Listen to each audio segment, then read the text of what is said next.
Hi there, just a little quick video to introduce you to the new Stampin' pads. This is actually an old cherry cobbler. I'm going to show you that in comparison to the new style.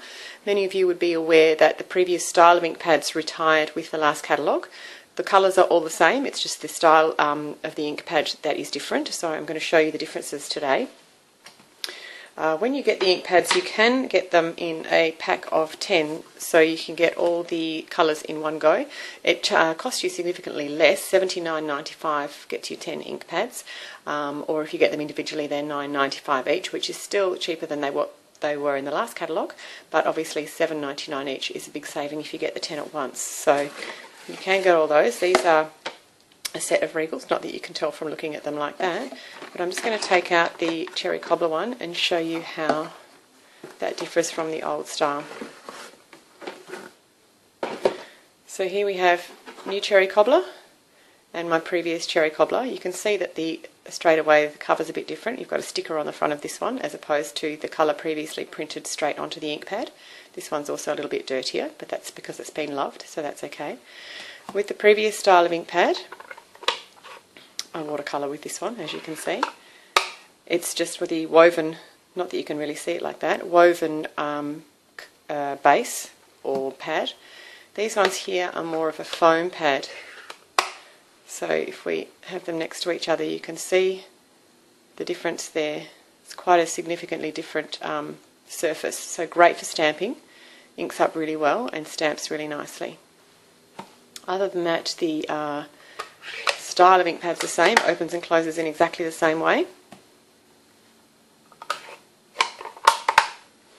The other fun thing about this one, or all these new ones, is that previously there was the colour indicated on the base of the pad and just classic, as in classic ink pad. What we have now is the option to add the colour name on the bottom, so when they're all stored you can see them, the colour that you're actually dealing with. So you can see this little sticky label bit here. You can lift that up.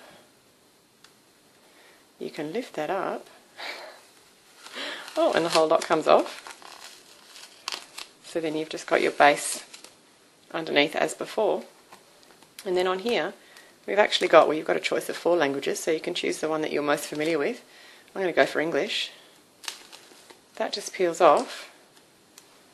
And then you line it up on the base of your ink pad and pop it across there, so that now when it's stored you've got the colour and also the name written on your ink pad. So I think that's a great improvement.